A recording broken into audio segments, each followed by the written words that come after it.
Gek oor haar eie Afrika Ondier, episode 93.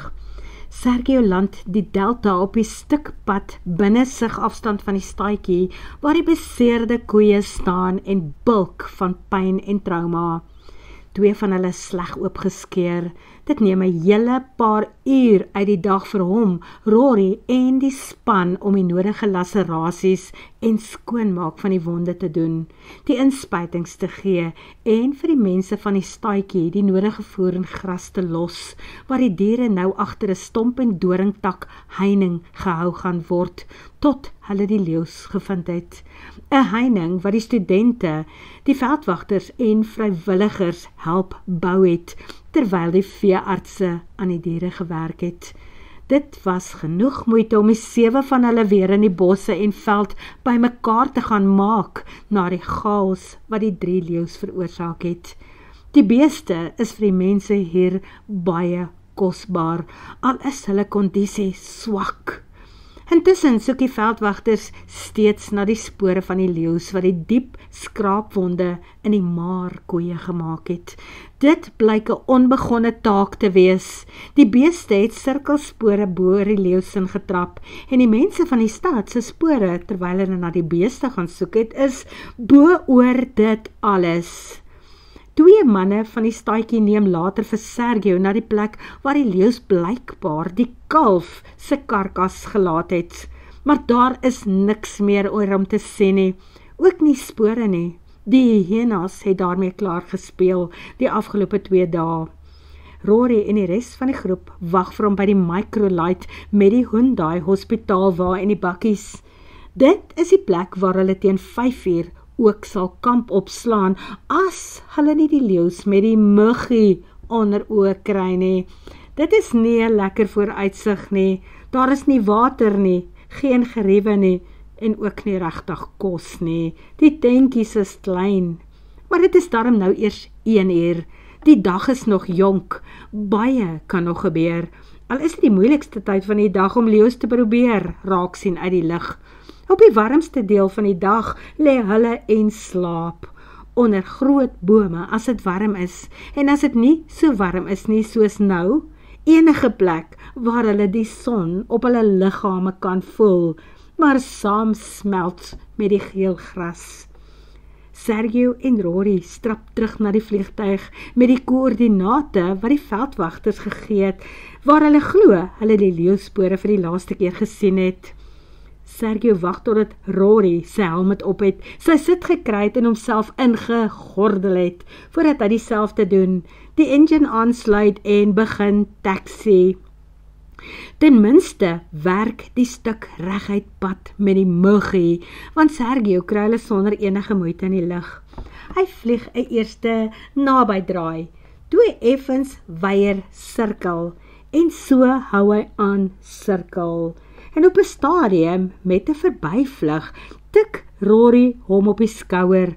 Hy beduie na asvoëls wat 'n end vorentoe op die boomtoppe sit en afgaan grond toe. Dit is terug in die rigting van die leeuplaas. Hulle praat met mekaar oor ingeboude radio's en die grondspan het ook 'n radio. Hulle luister en praat saam as dit nodig is. Dalk die leeu se laaste vangs, klink Rory se stem in sy helmet se oor. Hopelik is die 3 van hulle nie ver hiervandaan nie. Laat weet as die grondspan moet inkom, praat een van die ouens by die Hyundai. Nee, wag julle eers. Die asvoëls gaan duidelik afgrond toe. As die leeu's nog daar was, het hulle in die bome gesit en gewag. Keer Sergio, hy stuur die delta laag oor die boomtoppe in daardie rigting. Intussen fynkamp hulle die klipformasies en die oopstukke grond onder hulle, plekke waar hulle dink dat dalk water kan wees. En toe sien hulle die karkasse van 3 diere, waarin die asvoëls al begin pik het, en waaraan jakkalse ook plunder. Rory bring 'n verkyker na sy oë, en toe spreek hy uit wat Sergio nie seker was hy sien nie. Daar is die karkas van 'n blou wildebees, maar die res van die diere wat daar lê is moontlik hyenas, diere wat lyk asof hulle uit hulle velle geslag is. heel waarskynlik doelbewus gejag is, want duidelik sien hulle in die gras die spore van 'n voertuig wat tot by die groeitoneel gery het. Dit is mense wat vir die doodslag daaronder op die grond verantwoordelik was, glo dit as jy kan. Sergio draai om en vlieg terug na waar die res van die groep op hulle wag. Hy land en klim uit. Wat gaan met julle aan, wil een van die grondspan se ouens daar weet. Julle praat nog een oomblik oor die radio, praat van karkasse en asvoëls, en toe raak julle stil. Want as ek vir jou eerlik moet sê wat dit is wat ons gesien het, gaan ek waarskynlik lieg of kwaad word, antwoord Sergio. Ek en Rory gaan dadelik terug daarna toe. As ons julle laat weet, moet julle by ons aansluit met die Hyundai, anders wag eers hier. Intussen is sy verstand 'n warboel. Wat het daar gebeur en hoekom? Wie sal vir so iets aaklig verantwoordelik wees? Makwakwa bring nog stompe nader. Hy moet hulle skuiling so veilig as moontlik maak. Hy draai weer sy leeuvel en sy rampatjas. Dit is asof die bos 'n vreemde ontzag daarvoor het. Sy hyenavel is nog te nat om te gebruik en hy het 'n verpligting teenoor die kleintjies wie se ma hulle vir hom gebring het. Die een wie se vel hy vir homself afgeslag het. Want dit is wat hulle daar gedoen het by die hyena-skuiling. Jagters, wat na kleintjies daar gaan soek het en net jonges gevind het. Hierdie heel kleintjies het diep in die termietnes gaan wegkruip. Tussen Makwakwa en die hyenas was daar nog nooit konflik nie, inteendeel. Hy was bewus van die meeste van hulle skuilplekte en neste in die omgewing. Hy is bewus van die hiërargie en wie die matriarg of koningin van elke groep is. Mense dink dikwels dat die hyenas die groot aasdiere van die veld is. In die tyd waarop Makwakwa sy broer dopgehou het, het hy al gesien dat dit soms leeu's is wat die hyenas van hulle vangste af wegjaag. Dit het Makwakwa ook al soms gedoen. Sy leeuvel en rampatjas aangetrek en vreesloos op die hyenas afgestap, waar hulle 'n vangs van 'n jong of 'n verswakte ou dier gemaak het. Dan het hy vir homself repe vleis uit die karkas gesny. Hy het dit gesout, soms gehang, soms gaar gemaak, maar meestal het hy en sy broer dit rou geëet. En dit was sy plan eergister, toe hy na hierdie den in die groot termietnes gekom het. Hier waar sy lewe op daardie dag onherroepelik verander het. Hy het daar naby in 'n boom gaan klim. Wanneer een van die hyenas die lug begin snuif, sou hy haar agtervolg het, na iewers waar daar 'n dooie of 'n karkas op hulle gewag het. Hy gril nie as hy die maaiers en wurms van sy vleis af moet wegvee nie. Sy lyf is al gewoond daaraan. Maar hoekom sal hy loop as hy volgende maaltyd op wiele aankom? Mense wat die karkas van 'n blou wille bees daar na die skuiling toe aangery bring. Hy sal sy beurt net moet afwag. Maar toe trek sy vel klein knoppies en hy voel hoe koue sweet teen sy rug begin afloop, daar onder die vel van die maanhaar wat hy oor sy lyf dra. Hy het dadelik gedink dit is die bakkie van die man wat hom geneem het om na die leeuwelpies te gaan soek by die leeuwplaas se kamp en daar waar die veearts bly. Toe klim die man uit en hy sien, ja, dit is die een wat hom laat voortsak het, die een wat hom 'n niks werd genoem het. Hy wou van die tak afspring en die man met sy okapie byloop. Hy wou hom gaan kap met sy handvurk. Hy wou die bliksemse lyf daar vir die hyenas los. Hy weet nie presies wat hy voel nie. Hy verstaan nie van liefde nie. Hy verstaan van haat en veragting, want dit is wat hy vir daai een voel. Sy kop werk stadig, maar hy maak uit van oppas, want die man is daar met 3 ander helpers.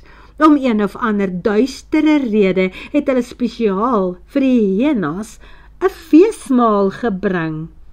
maar Kwakwa het dit alles daar uit die takke van die boom gesit en dophou. Iewers aan sy regterkant het hy geweet dat die res van sy koalisie onder die bome lê en slaap, die 2 manaars. Hulle was daar naby. Hulle het koppe opgelig, danksy die geluid van 'n bakkie wat in die veld naby hulle ry. En toe daar mense uitgeklim, 'n vars karkas van 'n blou wildebees afgelaai. Hulle weet nie van die 2 manaars daar naby nie. Hulle aandag was duidelik by die hyena se skuiling. Die manne wat agter op die bakkie was, het die maag van die blou wildebees oopgekloof en die ingewande oor die veld en tussen die gras begin strooi. En toe het hulle agter op die bakkie gaan sit en wag, sodat die paar hyenas wat daar was, om kleintjies op te pas, nader genooi kan voel. Dit het nie lank gevat nie, toe klap die eerste skote, 2 of 3 hyenas wat val, en een wat weghardloop, en sy kry dit van agteraf. Terwyl die manne nader gestap het om te begin afslag, het die ander die lewer daar voor die ingang na die nes gegooi. 2 opgeskote goetjies het by die gate uitgepeel. Hulle velletjies het al begin verkleur, die ligte vlekke van die hyena begin kry, en toe die manne hulle in sakke gevang, lewendig. Waar is die ander kleintjies? Het die man na 'n ruk uitgeroep. Julle het gesê, hier is heel kleintjies ook, daardie ouetjies wie se velle nog swart is. Maar ons het gedink, hier is nog kleintjies, het die een ou gesê, en sout uit 'n groot sak op die vel gestrooi, voordat hy die vel begin opvou het. Wil jy sien wat gedog gedoen het? Het die man uitgeroep en sy geweer in daardie rigting van die man gehou.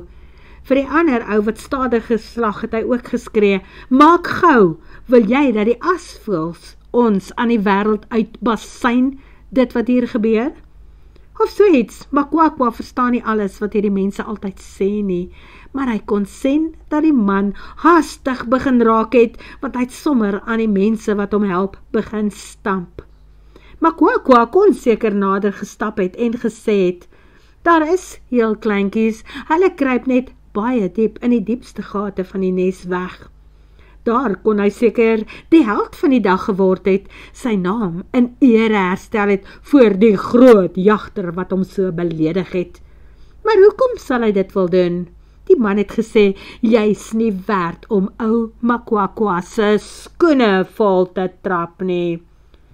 So vinnig as wat hulle verskyn het die trokkie en die mense weer spore gemaak. Hulle is weg met die velle en pote en die geslagsdele van die dooie diere. En 2 lewendige kleintjies. Kwakwa het die bakkie agterna gekyk en uit die boom geklim. Hy het nader gestap van die kant af en die leeu's het van daai kant af gekom. Maar hy het hulle eers gestop, sy staf gelig en homself groot gemaak. Hy is die leier van hierdie 3-manskap, hierdie koalisie van manaarleeu's.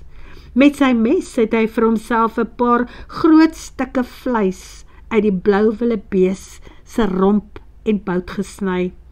Kwakwa het gou geleer, dit is makliker om die vleis te kou as jy dit later in repe sny. Dit word sy gelukkige dag. Die ouens het een van hulle groot sakke sout ook daar gelos. Sout is goud in die Afrikabos. Hy het daarmee teruggestap na sy blyplek, waar hy buite op 'n omgevalle boomstomp gaan sit het om van sy vleis te eet. Daarna het hy die sout in sy plek gebêre. Hy is na 'n watergat waar hy gaan water skep het om te drink.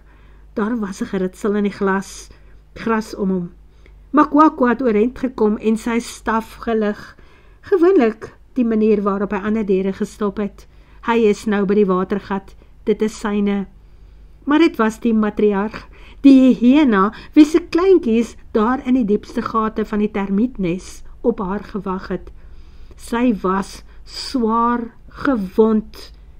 In haar bek was een van haar kleintjies.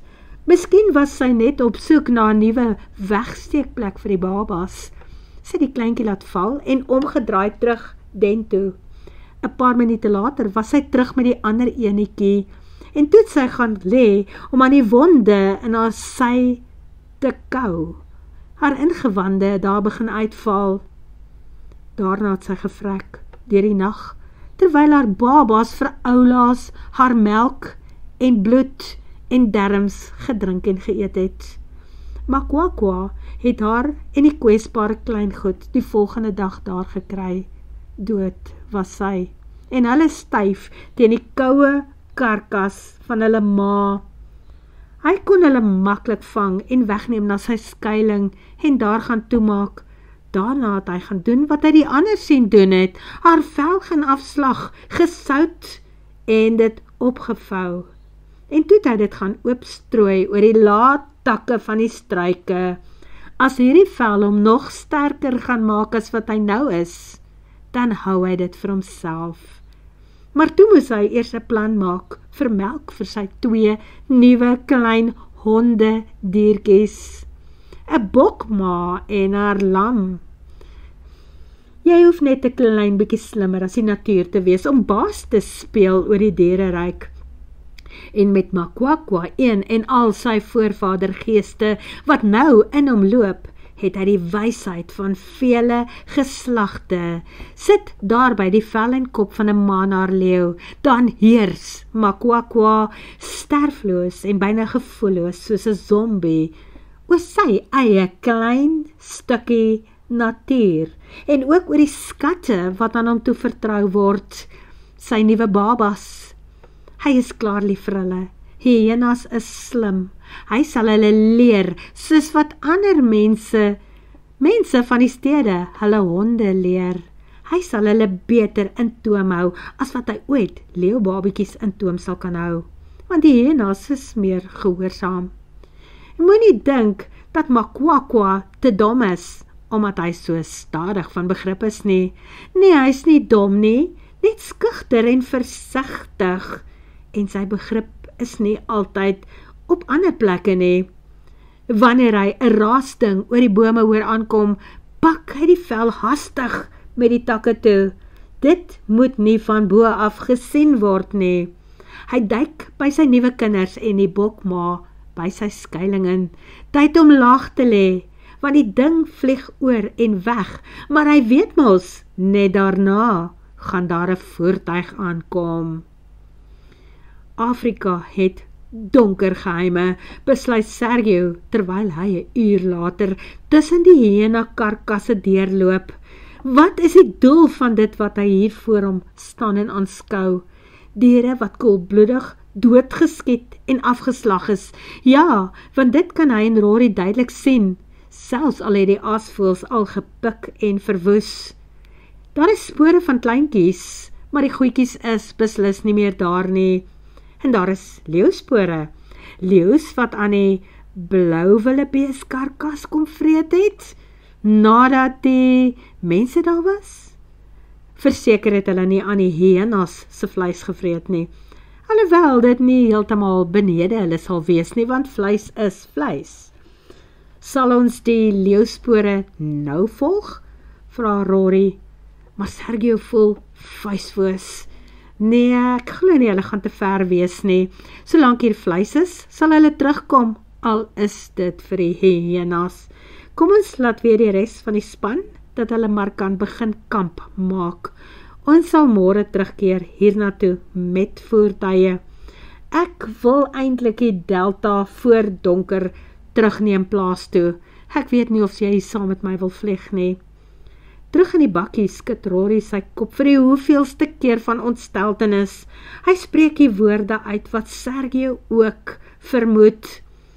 Wat ons hier sien, is vir die Moetie bedryf gedoen. Jy is reg vir die Moetie bedryf en vir baie geld. Iemand gaan betaal vir dit wat hier geoes is. Maar wie is daardie iemand? En dan die mense wat glo dat dit Moetie maak, Moetie van 'n dier se lyf, vlees, bloed, dat dit magies is. Ek wil weet wat hulle dink en hoekom hulle dink wat hulle dink. Ek wil uitvind hoe werk hierdie sogenaamde Moetie bedryf. Sergio is moedeloos. Waar kan 'n mens uitvind Watter soort geld betaal hulle vir die vel van 'n hyena en vir die kleintjies?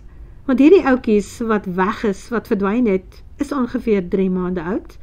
En die heel kleintjies 8 weke, dink ek. As ek net kan verstaan hoe die goed se koppe werk. Maar Sergio, jy sal nie. Europa is nie geskool in hierdie kultuur nie, verklaar Rory. Hulle groei op met al hierdie dinge. Hy wil net die bakkie aansluit om hulle pad terug te vind na die res van die groep, toe hulle dit albei sien. Van die ander kant van die muurshoop afkom 2 manarleeu's. Daardie manarleeu's waar hulle vanoggend af soek, ewe aangesluip. Die tweeetjies steek vas en kyk agterdogtig na die bakkie wat daar staan, maar hulle is nie bang nie. Bakkies waar hulle vandaan kom, is nie noodwendig 'n bedreiging nie. Die reuk van hulle verrottende wildebeeskarkas lok hulle egter nader en die asvoëls wat daar pla, moet verwilder word. Ons het hulle, fluister Rory. Ek wonder net waar is leeu nommer 3? Ag, hulle breek mos maar soms op, sluit later weer by mekaar aan, maar ten minste is hier 2 van hulle. Sergio tel die pylgeweer op en wag totdat een van die manaars binnetref afstand is. Hy skiet en dit is raak. Die dier draai vervaard in die ronde, iets steek in sy sy, hy byt in daardie rigting en toe sak hy af aarde toe. Sergio laai nog 'n pyl. Die leeu se maat wat begin hardloop het, steek 'n end verder vas en toe kom hy nuuskierig terug. Hoekom hardloop sy maat nie saam met hom nie? Dit beteken die gevaar is nie so groot nie. Daarom gaan lê hy langs sy slapende maat by die blou wildebeeskarkas en begin vreet. Vir Sergio is dit ook nie 'n moeilike skoot nie. Terwyl hy uitklim om te gaan seker maak dat albei van hulle in droomland is, laat weet Rory vir die span dat hulle maar kan inkom om die leeu's te kom haal. 'n geskokte span wat net so Sergio en Rory ontsteld is om die hyena karkasse daar te ontdek. Rory reis saam met die span om die leeu's te gaan aflaai in 'n kamp waar hulle hopelik nooit weer sal uitkom nie. En Sergio ry terug na waar die delta nou staan. Die veldwagters neem die bakkie by hom oor en hy klim in die microlight. Daar is net genoeg lig om hom terug te neem na Herders Retreat toe. Alles voel so verskriklik normaal toe hy oor die plaas sirkel om te land. Hy sien hoe Lea van die groot huis se stoep af drafstap om hom langs die aanloopbaan te kom inwag. Hy sien dat Aleid se vliegtuig weer uit is. Op die grond stoot hy die geel muggie by sy hanger in met Lea se hulp. Sy arms wil oopgaan om haar teen sy bors vas te vou, maar dan steek sy groot oogig vas, gaan staan op haar tone en soen hom op sy mond. Eers toe hy afkyk na sy eie lyf, sien hy dat hy soos dikwels tevore rooi gevlek en vol bloed uit die veld teruggekom het. Wil jy my nou vertel of later? Vra Lea toe hy die pylgeweer vat en stroef begin aanstap huis toe. Nie nou nie, nie later nie, miskien eendag, antwoord Sergio. Hy kan self nie wag om uit die klere te kom en onder die stort in te stap nie. Wanneer die water van die stort begin loop, tel Lea sy klere wat hy in 'n streep van die deur af op die grond gegooi het op. Sy haal sy leergordel en wallet uit sy broek. Sy haal sy selfoon uit sy hemp se sak. Voel of daar dalk ander goed is wat nie van water gaan hou nie. Papiertjies waarop hy mos gewoonlik notas geskryf het, sy notaboekie. Daarna prop sy klere in die emmer waarin hy gewoonlik sy stink en gevlekte goed laat week. Sy vertrek nie eens 'n gesig nie. Terwyl Sergio haar van onder die stort afstaan en dophou, weet hy dat hy tuis gekom het. Hy het sy ander helfte in haar gevind. Dit was nie nodig dat sy dit vir hom doen nie. Hy sal mos later self sy goed gaan optel. Maar sy het. So wys sy haar liefde en omgee vir hom ook. Dit maak die lewe so die moeite werd, te midde van die uitdagings van die beroep wat hy vir homself gekies het. Word vervolg.